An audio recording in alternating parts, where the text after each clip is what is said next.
Magandang tanghali mga boss. I-check nga natin kung legit yung magprito ng itlog sa tirik ng araw.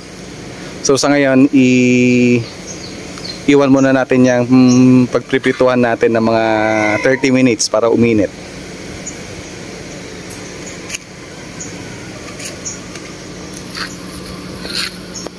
Mga boss, lagyan na natin ng mantika itong ating pan kasi 30 minutes na nakalipas, tapos ibabad ulit natin.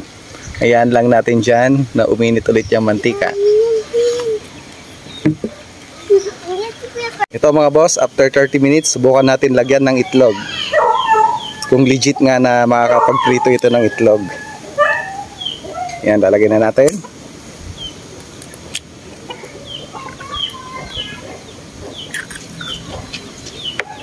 Titingin po, baka na susulog na. Ayan, antayin natin yan. So, iwan muna natin yan for another siguro 15 minutes lang para malaman natin kung talagang maluluto.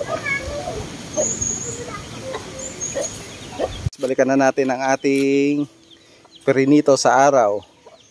So after 15 minutes walang nangyari. So hindi totoo na pwedeng magprito ng itlog sa pamamagitan lang ng araw. So malaking cross. Yan po. Walang nangyari. Yan. Wala, yung nangyari. Hindi legit.